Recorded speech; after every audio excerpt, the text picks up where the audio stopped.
Okay, so we will continue on. All right, just a little bit about myself before we get started. My name is Jenny Worley, and I currently have a couple different jobs. They're all to do with mental health, though, mental and emotional health. So I'm currently working as a behavioral health clinician for UW Clinics, and I'm working at a pediatrics clinic. And then I'm also a licensed professional counselor or a therapist at a Beglin Counseling, which is in Fitchburg.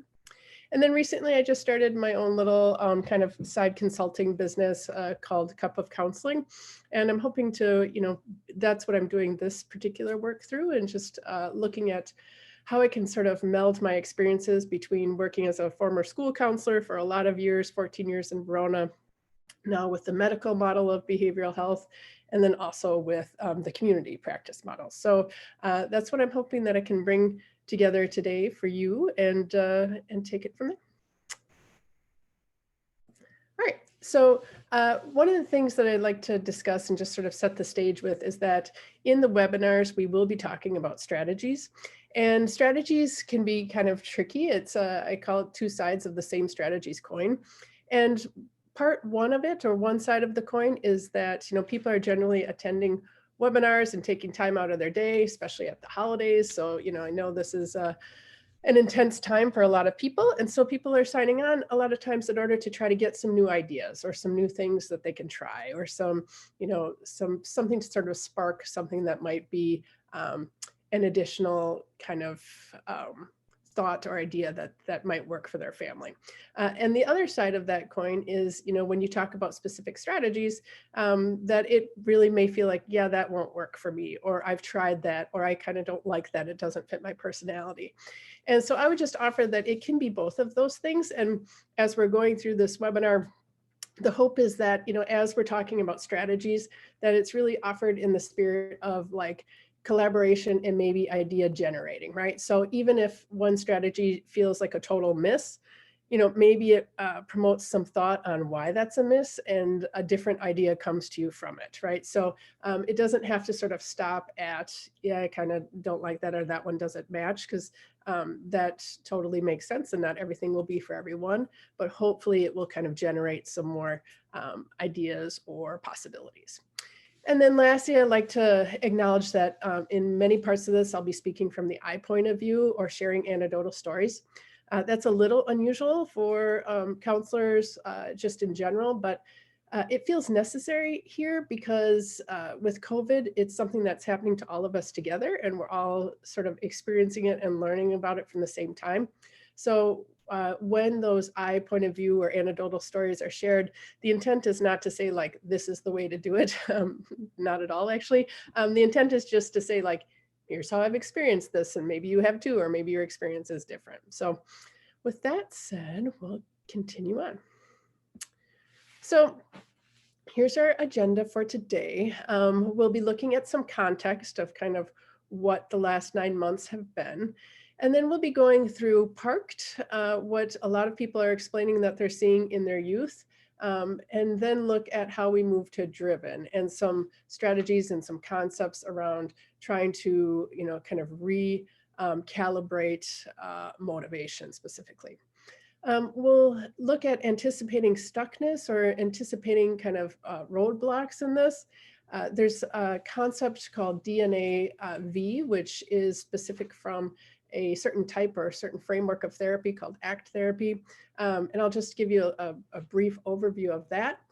And then we'll do a little bit of resource sharing and have some time at the end for questions or for your own sharing. If you have ideas on things that have worked to kind of ignite motivation in your own youth and would like to share it with the group, that would be great too. I should also say, kind of before we get too far into it, I won't be able to monitor the chats very much as I'm going through the presentation. So if you do have questions, I can look at the chat at the end is kind of what's turned out to be more doable, or else we can certainly have time for you to unmute and ask your questions as we go along, or at the end. So thinking about context, if we really look at kind of in the beginning, thinking all the way back to March, like around spring break, right? It feels sort of like a lifetime ago, and yet yesterday, sort of all at the same time. But when that time was happening in the beginning, there was not a clear understanding of how long this would last. I mean, there was speculation, but just I remember from my own point of view having a really hard time getting my head around the fact that it would be, you know, more than maybe a month, right? Or for sure, doesn't it make sense that summertime would just kind of allow this to dissipate? So I didn't have a real sense of how extensive it would be and how profound. And I think that, you know, I wasn't alone in that. I think there was a lot of people who were speculating it could be a really long time, but then also it just sort of felt like, well, how could it be that long, right? So there wasn't a good sense of that. And, you know, I think there was at least a seemingly reasonable possibility that students would return in the fall. Again, thinking about when we were talking about this in March, spring break time. And what was coming out was families were reporting that they were dealing with this and just trying to sort through all of the changes and adjustments, right? That it was a lot, everything had kind of come to a hard stop, and to sort of realign working spaces, you know, kids at home, it was a lot that had been upended, and people were coping the best they could. And part of that just naturally became, for in many cases, relaxed expectations on youth. That was really, really common, because for multiple reasons. Number one, you know, all activities came to a stop. Really, everything was done within the house or the family unit, and so school looked a lot different. Teachers were working really hard to try to get the content up and accessible, but there was this very steep kind of learning curve for everybody. And so there were some cases where youth did have additional responsibilities, which they spoke about or their parents spoke about, which typically was like sibling care, where they were, especially teenagers, were trying to be helpful or needed to be helpful with care of younger siblings. So I just wanted to put that in there as an acknowledgement of, you know, it was a very mixed set of circumstances. And then there were often parents that would, you know, speak to me or talk just even as friends or as colleagues or family members about having just kind of this gut feeling that this was way too much downtime, but there were really no options, right? I mean, the restrictions that had been put out there, this was what we were doing, right? So that, if, you know, a recollection of 9 months back was really important piece of kind of how we are where we are now. So 9 months later, almost 10 months later, what began as necessary coping has really become kind of how things are, right, in a lot of ways. And I'll be talking about the eustress portion of the stress curve, but you know, it has occurred to me that with COVID in our work to flatten the curve of illness, part of the productivity curve, the eustress portion, has been completely flattened or deleted in many cases, especially for kids. The kids' situation is, you know, where they really have fewer options than adults in many cases, and so they have been particularly impacted by this. So some kids may or may not enjoy this, but many are saying that they're used to it, and they're used to kind of being homebound now, right? This is sort of the normal pace now, the normal activity level. So there's that piece that's at play. Some parents will report that their kids have a lot shorter fuses, that the kids are quickly irritated with them in particular, or that they have general moodiness kind of overall. And that all of this seems to be compounded over time, the more time that it is, you know, kind of in this particular space of a lot of time at home, right? And sort of a lot of time without their previously typical activities. So the following webinar, we're going to look at these common themes or sentiments from kids and from parents. We're going to be discussing concerns with regards to kids who were previously active and engaged, but now are presenting as parked and disengaged. And we'll look at some starter ideas on how to help them find that drive again. So as I mentioned before, this is a stress curve that I reference quite a bit. The y-axis has performance and the x-axis has the level of stress. And what kids have reported to me is that for them, it's almost like the eustress portion has been completely like shrunk, or it's a lot thinner or a lot smaller, or even sometimes deleted. And they report sort of toggling between calm, and by calm, I mean bored, and distress. And distress might come from, you know, maybe not feeling like they're able to fully understand a lesson, or they don't exactly know how to reach out to the teacher, or, you know, just feeling like there's these obstacles that are really frustrating for them, or they're really distracted, right? So, but the eustress portion, which is the good stress that like motivates us, that kind of makes us feel enthusiastic or excited about something. So you can think about maybe the young musician who is, you know, practicing for the school, the band performance, right? So maybe they're excited about it, and they're kind of nervous, and it's that nervous energy that they feel really good about, right? And then when you've got that piece of it, then when you're toggling back into the calm portion, the calm is restorative. But without the eustress portion, kids are toggling between calm and distress, and it's quite uncomfortable in a lot of different respects. So here we are with our current day concerns, and I've called it parked, and we're going to go through concerns that I've just heard, again, through my professional practice and through my personal life. And I'm guessing some of these may ring true for, or sound like familiar for some of you as parents, and certainly not all of them, but there may be some that you go, yeah, I recognize that, right? So let's start with P. Part of being parked is that a lot of kids are reporting being pessimistic, and their parents are reporting that they're being pessimistic. Things like there's nothing to do, I don't know who to ask for help. This culture of cancellation was really huge and has been huge for a couple of months now, where it's like, maybe we'll do this, oh no, it's canceled. And now, you know, kids are just kind of like, why bother? I'm sure it's going to be canceled, right? Is kind of the sentiment a lot of times. It's too boring, it's too hard, I can't focus, I don't want to. You know, a lot of folks saying that they're really distracted, talking about having multiple screens, not engaging like they used to. And then there is one that we hear quite a bit, a lot of times with the older youth, the older adolescents, I'm fine, let me be, I've got it covered, but they're totally not, right? They're not maybe doing what they're supposed to be doing. Procrastination has come up a lot, where people are saying like, why do it? Because I could just do it tomorrow, right? When the days are kind of blending together. And then other kids saying like, this whole thing is just dumb, it's pointless, right? So just a lot of pessimism around the current situation. And so, and you could totally, you know, really feel for them on like, a lot of that has to feel really true, right? A lot of this has to feel like, you know, I'm not really engaged. I'm not getting that social feedback. You know, one of my colleagues had said that, you know, she had kind of thought about it with kids as being all of the work and none of the joy. And so I think, again, that speaks to that eustress portion. So P, a lot of pessimism going on right now in adolescents and young people. And then I thought about A is for agency being diminished. And I will define agency on the next slide, but it's basically when you have diminished agency, you don't really feel like you can impact that much. And so it starts to become feeling like you're being reactive rather than responsive or initiating things. And again, the eustress portion of the curve is important here. So because that is where agency grows, where you really feel like, yeah, I can be making decisions that are moving me in a direction that I want to be going, right? So it's this idea that you're kind of in the driver's seat on some of the actions and some of the things you're doing.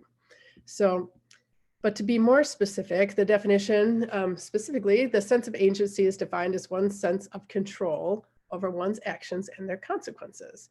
And so it suggests that actions are associated with a high sense of agency, are intrinsically rewarding, and thus motivate response selection.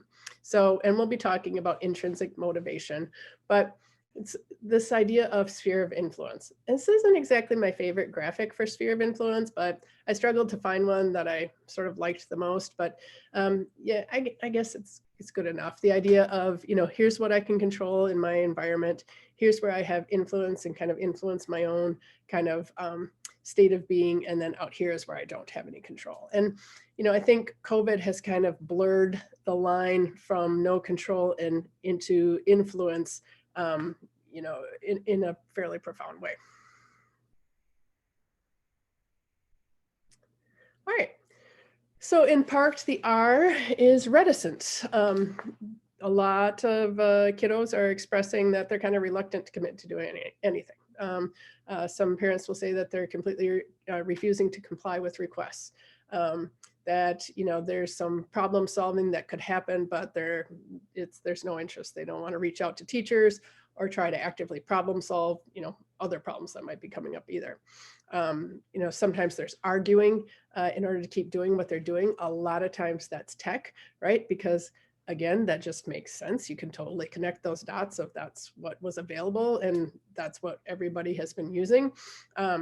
And then the idea of, which we touched on earlier, of I'm fine, let me be, this is what everybody is doing. I don't want to do anything different, right? So this one is pretty prevalent in a lot of different ways where parents will say like, why don't we go do this or go for a walk or, go outside? And the answer is usually no, I don't want to. The K in parked is known. So at this point, 9-10 months into it, this is what is now kind of known, right? Like the kids know this routine. And again, that makes sense. This is the routine that has been present for a while now. So one day blends into the next. The concept of I'm kind of entertained enough. So it may not be amazing or super social, but I'm entertained enough. I'm used to it. A lot of people describing it that they're comfortable with it. And then my own daughter said when we were talking about, oh, what would it be like if we were, going back in her district? And she said, I don't want to stop hibernating. And I thought that kind of sums up a lot, right? That idea of transitioning back and kind of reintegration into the school day might kind of look like not so appealing sometimes, right? At this point. It might, and again, for others, it may be amazingly appealing. So just speaking in kind of the maybes. The E in parked is engrossed. I think this is kind of important because even though I'm bored, I'm engrossed. So even though that, this doesn't feel particularly great, time goes by pretty quickly. I can see the next TikTok video. I can see the next YouTube thing. I can, be on social media. I can do gaming. And all of those things have some, connection with friends, but a lot of them, it's just, a lot of times it's more of an activity that just sort of takes time away, kind of a numbing activity almost. So the sensation becomes one of being entertained, but not necessarily accomplished or productive. And usually the phone or the device or the shows are kind of a constant draw, right? So it's sort of always out there as something that can be, going to or finding the next thing to do on. And the last one, D in parked, is discouraged. So not unusual to talk with young people who are feeling bad about themselves or like they've let themselves down or their family down. It's, I think even though it's sort of like what's happening, it doesn't feel good on like a fundamental level. And as I said before, they're in a really tough spot. The options for kids are remarkably limited. And so that sensation can be super discouraging. Also, some folks, some kids get really frustrated with the tech, like maybe the Wi-Fi drops out, or maybe they can't log into something, while others get frustrated with learning online where they feel like, they're sort of not participating, right? So it's kind of a full mix. And then I also mentioned the culture of cancellation here as well, because I think that hit a lot of people really hard with, the idea of like, well, maybe it'll work and we could do this. And then, no, that's canceled, or no, this is closed, or no. So, and that has that effect of then people kind of not getting their hopes up anymore, right? So it's discouraging. And that idea of not having anything to look forward to. And re-referencing that eustress portion, kids miss it. They miss those activities of, like I said, it could be anything. Could be sports, could be music, could be arts, could be, hanging out with friends. It's, the endless varieties of opportunities that are out there for young people. And they're missed in a lot of cases. And then feeling defeated, like I want to do something, but I just kind of don't have the motivation to do it. And that leads then to sort of feeling like, why don't I have the motivation, and feeling defeated. So, and then the last one I wanted to include here was the loss of feelings of certainty. And that one is around school. I think like it's, if there was one thing that was pretty much a constant in people's lives, it was the school schedule, right? And so that I think is important to recognize, that that really can, for some students, bring up a sense of uncertainty and a sense of wondering, like, okay, how will that play out for the next time? And it's interesting because, of course, this is the only time we've seen this in our lifetime, and it really may be the only time that we see something like this in our lifetime. But even with that, what does that bring up for that sensation of just assuming it will be there and knowing that schedule is there. So those are a few things that came to mind when I was thinking about what has students parked right now. And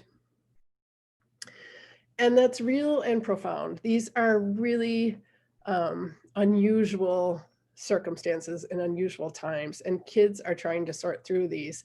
And while it is unusual, it's not impossible to sort of recalibrate. And by recalibrate, I mean thinking about different areas that we can impact, and knowing that taking action might look a lot different than it did in March, right? So before COVID. So just some talking points here is that it can really be useful to acknowledge with kids how we got here, of course, depending on age. But especially, middle schoolers, high schoolers, to sort of look at this timeline and be able to recognize, like, the factors that went into this are important to consider, right? That nothing about this makes anybody a bad person or a lazy person, or none of that applies. That this is factors that were bigger than all of us, and it's important to acknowledge that. So, and then depending on the age, thinking about how to shift mindsets even before the action. So we're going to talk about that piece, but taking action is an imperative piece, and taking action may look, again, different in that it's going to be kind of right-sized for what our constraints are within COVID. So this is kind of a doozy of a slide. I don't know that I will read it all, but I wanted to sort of have a place to put in some ideas on talking points. And one of, consideration to think about is that typically how a conversation starts will predict how it will end. So if, the parent is frustrated, if the student is frustrated, then usually that just sort of leads to frustration, right? That's not unusual. So when you think about kind of the space and place to have the conversation, looking at timing, how are you feeling? How is your frustration level? How is your child's or your youth's frustration level? And looking at kind of being intentional about these conversations and the timing of them. So conversations can include, and of course it's all dependent on age and family norms, but you might think about including some acknowledgement that this is hard, and it's really hard to change, and it's hard to re-engage given the circumstances. And thinking about previewing changes and introducing any tools that you might want to use. And, for young children, you might be using charts, or for any age kiddo, you might be using a schedule, like a big whiteboard where you're writing down, activities that they're needing to do. So there's a variety of tools that you might or might not be using, but you may want to kind of, start to introduce those. I would also say setting the context about change, that it's time for a change, right? We want to be looking at healthy habits or readiness to return. I've been thinking a lot about stamina for kids, and for returning back into the school system, and kind of having a little bit of an on-ramp for that, and kind of building up stamina in some way, shape, or form. And then engaging them in conversation. How are they feeling? What have they noticed these past weeks or months? And just kind of some cautionary comments that, if they say, it's fine, I've loved it, or, it's been, so you can, if it's a contrary to what you believe is accurate or what is accurate, one thing that you could consider is listening and responding with questions instead of responding with something like, that's not true, or, that type of thing. So even though you're probably right, but to try to elicit a little joining in might be something like, oh, that's interesting. I wasn't expecting that answer. Why do you say that? Tell me a little more about it, right? And just kind of seeing if that conversation can be fostered, because there may be something there that you didn't expect, or it may kind of offer the opportunity for them to rethink, like, oh yeah, actually it's this, right? So, and then being clear on your goals, but collaborative on the means. So what seems like reasonable kind of goals and what seems like reasonable steps, and thinking about that in terms of engaging the child or the youth within that. So if your goal is, let's say, for them to be moving more, to get more movement, and you're saying like 15 minutes a day of a YouTube, whether it's Zumba or some sort of fitness video, or if you've got some equipment in your house, or you want them to go for a walk, whatever it is, right? But that's just an example. So being clear on that, and then helping them with the how, like, okay, so what would be fun? Do you like this? Do you like this? Or, what would make it okay? And sort of setting up that idea of reasonable with them, because we're not going to go from completely parked to completely driven in overnight. It took 9 months to get here, and it will take some time to kind of course correct or adjust. So, and then the last one is it's really important to try to help kids have a replacement behavior. So if the behavior that you're wanting to impact is just, let's say, maybe more time out of their room, or less time on screens with disconnecting activities. So which, would be then like not school, or it would be something it would be, some other activity that you're trying to adjust. It can be super helpful to have a different activity that they can be doing instead. You don't have to be responsible for every minute that the child is adjusting, but it is useful in many cases to try to have something set up, and it could be something fun-ish. I've had some parents tell me that they're trying to go to every state park in the area. I had another teen tell me that they do phone photography outdoors. So they go outside, and then the parent prints the pictures. And so then they've got them up kind of on like a board, which I thought was cool. Card games, kind of going old school with card games or board games. And then maybe like collective cooking. I've had a couple of families say that they have, everybody is responsible for one portion of the meal. That seemed like a neat idea. Volunteering, and again, I know that's limited, so maybe that, I don't know what exactly is out there, but maybe it's worth exploring. So anything that represents a change in engagement is really the point. Okay, and this I'm just kind of stating the obvious, and I was making fun of myself with this counselor tip, but just having in mind of staying focused and calm, even if your young person is resistant or upset. So I liked these particular quotes, and I'll give you just a moment to check them out. But I think there's a lot of wisdom in that, of just really kind of having some empathy that change is going to be hard. And a lot of this was completely out of, well, almost all of it was really not in control of the students. And so trying to be facilitating that as we go along, even though it's hard. Okay. So we've looked at parked, and now we're going to move on to driven, and recognizing that there's multiple factors at play in your child's experience, for sure. So I kind of think about it almost like a real swirl of contributing factors, where if you're addressing one factor, it may lead others totally unexamined.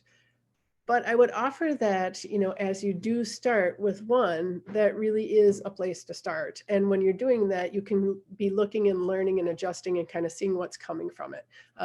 But small changes, they really have a way of building, and they have a way of having a domino effect on other portions. And again, typically not immediately. There's usually a time factor there. So, having reasonable expectations and then consistency within that can be really important.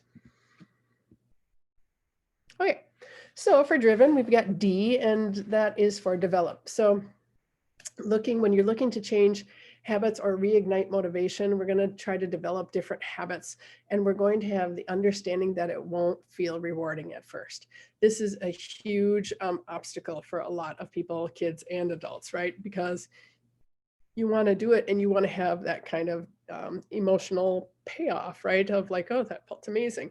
But a lot of times it doesn't work like that, right? And I've gone through this particular quadrant chart before in other webinars, but I really like it because it's like simple and profound, which is a nice combination. So the idea that you can put your behaviors into 4 different quadrants. The first doesn't feel good and isn't good for you. So it doesn't feel good in the moment and it's not good for you. Those are typically extreme behaviors. Most people don't spend too much time there. The second one is feels good in the moment, but isn't good for you long-term or big picture. And that one can be where people tend to hang out a lot. And especially, what has happened during COVID, again, for all of the swirl of reasons. And so in order to move out of that, you got to go to the next quadrant over, which doesn't feel good in the moment, but is good for you big picture. And that may be the explanation, or not explanation, but a point to communicate that, yeah, I get it. I know it feels better to sort of be staying put or staying in bed or staying in your room or not engaging, but it's not good for you big picture. And so we're going to try to move and do something, even as a beginning, 10 minutes, right? I mean, we're talking like, can we be out of the room for 10 minutes and just kind of starting with that, right? And that quadrant is what leads you to the final one, which feels good in the moment and is good for you big picture, right? It's that idea of, okay, I've made these few changes. They've started to compound. I've started to have other dominoes falling with different habits that I'm doing, and it's starting to get some traction. So an important piece is, we want to reduce blame and shame and keep things in context. That's an important piece for motivation. And this has legitimately been really hard on kids option-wise. That is the reality of it.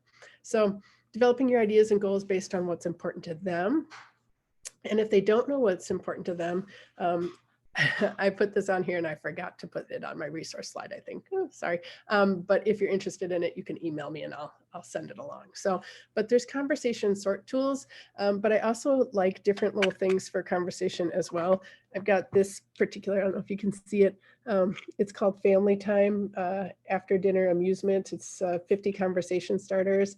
It's just cute questions. And, after all of this time together, sometimes we're sort of taking conversation feeling like, I think we've about covered everything that we can cover. And so a little shakeup of that is kind of fun.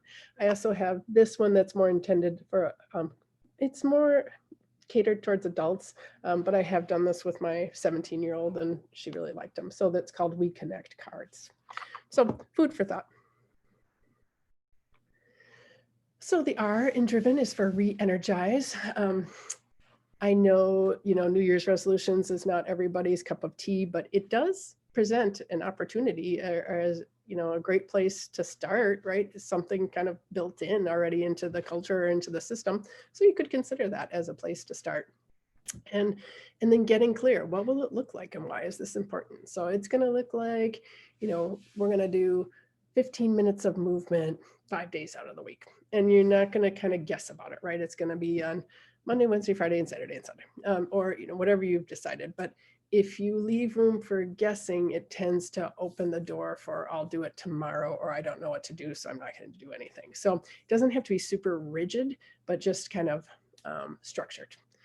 And then, as we mentioned before, previewing for your student that this may not feel super great, but you can do hard things. And this is what change is like. I mean, this is kind of how it works, right? And being understanding and being empathetic is important. That doesn't necessarily mean that you're changing your goals for them. It just means that you're trying to be understanding and empathetic.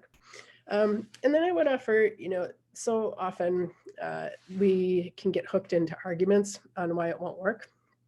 And that is a really common thing, because what will happen is if the adult has the idea and then the young person tells them why they don't want to do that idea, then the adult tells them why it's important, right? And it kind of goes up and up, and it can kind of take people off course. So instead maybe thinking about kind of having a phrase sort of at your ready disposal, like, and not in like a way that's going to be super irritating for the kiddo, but a true way to just be like, I hear you. Yeah, it's going to be tough, right? Or, yeah, we can talk about it later when you're in a different place, and just kind of start not necessarily engaging in the arguments of why it's going to be amazing, right? So, and then another thing that sometimes comes up for blocking people or blocking kids wanting to try is anxiety. And so if you feel like that might be at play for your young person, trying to reduce the anxiety, like, we're just testing this out. We're just kind of giving this a go. So let's try it for a month and see. Okay. And then we'll talk about it and kind of feel like, how are we feeling? Is it the same, better, worse, right? We're going to kind of just explore this and see if that helps reduce some of the anxiety of it has to be all the time, or it has to be perfect, or it has to be this big change. Okay, so then looking at I for driven is intrinsic. So intrinsic motivation is often tied to extrinsic, not always, but intrinsic motivation is the motivation that comes from within. It's the idea of, I want to do it because I want to get better at something, I want to learn something new, I want to improve something. And extrinsic motivation is to gain kind of a reward or avoid a punishment. Ultimately, they're both important, and they both have been affected by the past 9 months. So, just taking a second to look at this, that, if we really think about kind of relighting intrinsic motivation, it may take some extrinsic motivation, and that's okay, right? I mean, it totally makes sense. So when we're thinking about this, the example that I have is like, if there's an athlete and he or she wants to start the game, right? So they may practice more because of that extrinsic motivation, wanting to start. But while they're doing that, they may actually figure out that they've got this skill that they're working on, and they want to hone that skill because they want to see how far they can take it. Okay, now it's shifted to intrinsic motivation. So it's kind of a, it's a both, right? Both impact motivation, and they're both important. I kind of think on like the most basic level, I sometimes explain it like, speed limits. Some people drive the speed limit because they want to be safe and they want to, be cautious. Other people drive the speed limit because they don't want to get a ticket, right? But ultimately, then you're driving the speed limit. So that's, something to consider, is looking at how to kind of start to offset some of that lost intrinsic motivation. V is for values. Values, sometimes that's a turnoff term for people, but ultimately, in a lot of the therapy frameworks, values is just what matters to you. That's all. So thinking about like, and kids have reported feeling really disconnected from what matters to them. So helping them rediscover what's meaningful, and maybe even, just kind of reinvest in that. And here's a few questions that I will ask sometimes during sessions is, what's important to you? Like, how do you kind of want to walk through the world? Like, what's meaningful to you? And so if a student says something like, my relationship with friends, I want them to feel like they can talk with me. Okay, great. Next question is, what sometimes gets in the way of that? Well, sometimes I maybe talk about myself too much, or maybe I get distracted by my technology, or maybe I don't respond, right? So kind of looking at that.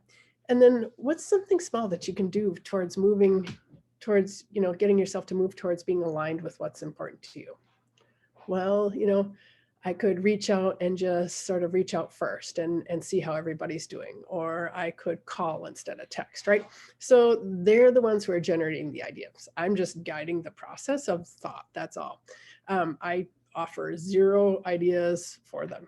And then the final question a lot of times is, how confident do you feel that you might do that? 1 to 10. 1 being not confident at all, 10 being, 100% confident, right? And then you get a sense of it. And then later on, you can sort of check in. How's that going? Did it work? What did it feel like, right? So you can kind of just have that sense of reconnecting with what's important to me, and what am I doing with my time in order to stay in alignment with what's important to me. E is for encourage. So encouragement is an extrinsic motivator, and you can be completely creative with it. So you can do notes, you can text, you can do acknowledgements of like high fives or hugs, you can do charts. It can be really anything. So, and this may take a while to get traction. It might be frustrating to you if you're doing these acknowledgements or encouragements and they're not sort of responding, or maybe even, not really being grateful about it or engaged about it. And then that can just kind of go in the watch box. If you feel like, I'm putting in all of this effort and it's not really going anywhere, and it's been a couple weeks, 3 weeks, then, you can rethink that encouragement and what that might look like. So it's just something to play around with. And then, asking questions about how they think it's going, what they're doing. And then I have a few cautionary comments on this part. So just beware of the critical compliment. It's really common for us as parents, so I'll speak for myself, for me as a parent, to have a frustration level around something. And then when they do it, I'll say, give a compliment, but then there's kind of this criticism that goes with it. So just gave that example of nice job showering. You should have been showering all along, rather than maybe trying out like, it's nice to see you showered, period, right? So just having that awareness that sometimes with these built up frustrations, those encouragements can kind of have a shadow side. And then the last comment is actually comes from one of my closest friends, and she and I were talking, and she said that her daughter told her that she is too exuberant and could she please tone it down. And that made me laugh, because it was sort of like, we're in between a rock and a hard place, right? So we're really trying, but then sometimes if we're trying too hard, it comes off as a turnoff, right, for them. So she laughed about it, and she's like, yeah, I'm gonna dial that back, but I know when I dial it back, she's going to be like, Mom, what's wrong? Why aren't you excited for me? So just kind of recognizing that that's kind of natural stuff. All right, the N in driven is noticing. So noticing your own habits around distractions, around encouragement, around activity. So around whatever it is that you're wanting them to kind of re-engage in, just taking a look at your own habits. Is there anything there that you could tweak or that you can do to kind of try to do with them? That might be your, digital wellness, it can be anything. So it's a good opportunity to just kind of look through our own systems. And then notice when they're doing things, notice when they're sharing things with you, or when they want to be around you, or when they are taking that action. And I put self-care on there because that has come up with some frequency of, they're not brushing their teeth, they're not brushing their hair, they're not washing or showering, right? So just if kind of at that level, re-engaging, noticing that too. All right. So what if people get stuck? It could definitely happen. So these are just a few questions to kind of noodle on and see if it is thought-provoking at all or idea-provoking. Could this be a situation where you could do a little teaming? Maybe there's an extended family member or a teacher or a trusted adult or a coach who could check in now and then, or maybe there's other parents kind of in your circle that are going through something similar, and maybe there could be, a time to sort of connect in common for motivation, like a collective goal that the group is working on, right? So sometimes it can come and be completely different when the student or youth is hearing it from someone else. So it's just an idea. Another thing is to keeping it in context, remembering it took 9 months to get to today. So it might be kind of a slow start, or you might see some backslides. So having the long view in mind while you're encouraging those short steps is a consideration to sort of keep things going, even when there's a few steps back. And then asking yourself, if there's a different root issue that needs some support or strategies. There may be something else, that's at work for your teen or for your young person, whether it's, anxiety or friendship or, who knows, right? So just starting to tease that out a little bit. And then lastly is the clear and consistent and realistic. So, and plus leaving room for their version of fun that they've become accustomed to. That might be video games, but a lot of times it's something to do with technology, again, given our COVID situation. But also understanding that kids have a really hard time self-regulating on devices. So just having that awareness. All right, so we're getting towards the end of the presentation, and I just wanted to leave you with a few considerations. So this piece of it is kind of it's a technique that is done with therapy, and it's part of ACT, so acceptance and commitment therapy, but it's intended for adolescents. And the idea is that sometimes when we get locked into one way of looking at things, you can tap into different parts of yourself to sort of um, get unstuck. And so this particular version is the discoverer, the noticer, and the advisor. And the advisor is really the word for your kind of inner dialogue. The noticer is the idea of your five senses and taking in information and just kind of being the observer of information. And the discoverer is the doer part of us, the person that is like, going to try to build that craft, or going to try to play that instrument, or go for the run, right? It's the doer.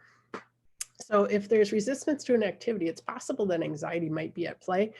The what ifs, the worst case scenarios that kind of anxiety is famous for creating. So one thing that seems to come up a lot with young people is imagining that there might be judgment from others. And, of course, there really may be, but that is a very kind of anxiety provoking idea. And so, so you can consider this process. And I did include the source here from YouTube as far as the overview of DNA V is what it's called.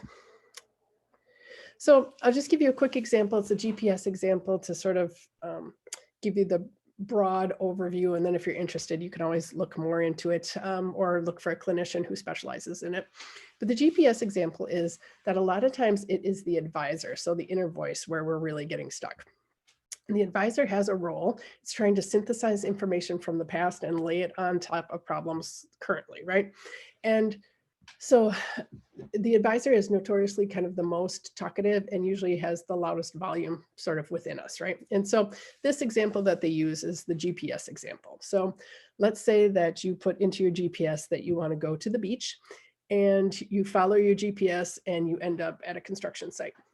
So the analogy here is that if you just listen to your GPS, which in this case would be your advisor, it's that you would get out of your car, put your lawn chair down, get out your soda, and, sit there at the construction site, right?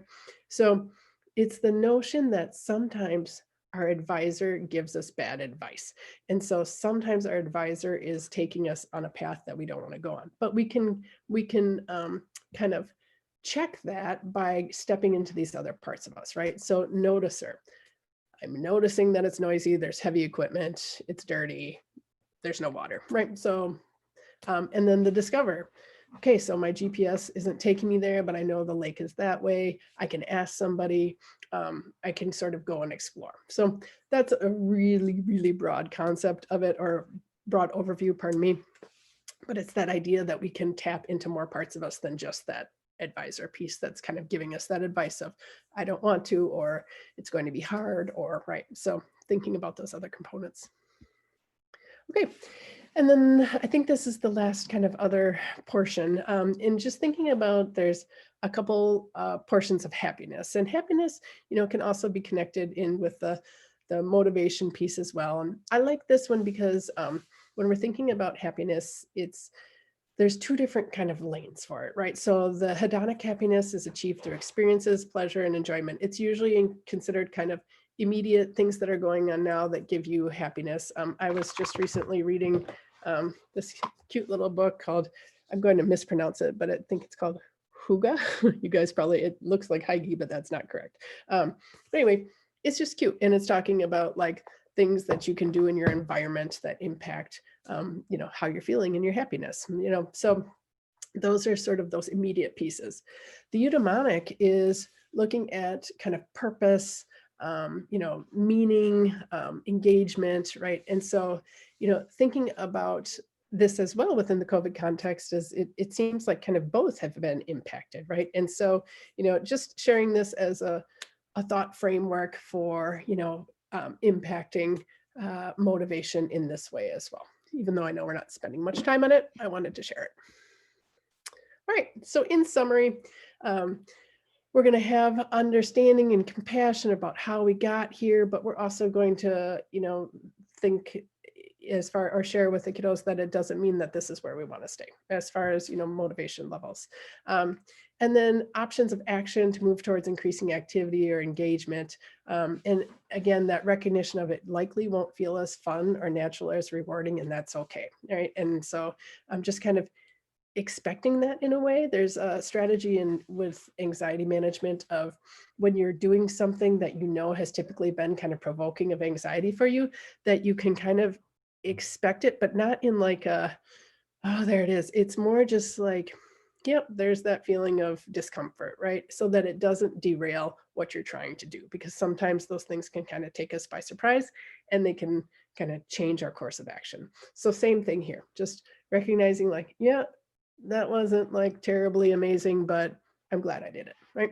So, and then, yeah, so it's still important in protecting their stamina, sense of agency, and motivation. Helping kids identify replacement behaviors is useful if possible. And then little actions, as we mentioned earlier, they have a real way of impacting other actions. They should not be underestimated in the change process. Typically, we're talking about, like I said, 10 minutes, 15 minutes of some inclusion of a different activity than what had previously been done. And then there's a building process, right? So, and consistency is important, but you don't have to, nobody's shooting for perfection. It's just looking at trying to have it in the routine and a consistent process. So the next is share outs and questions for folks who maybe want to offer things that have worked for them, or if you have specific questions. But before we get to that, and before I turn off the recording, I do want to just have my sources on here as well, in case that's useful for anybody who might access the recording afterwards. So with that said, I will attempt to stop the recording. And challenges, why is that not coming up?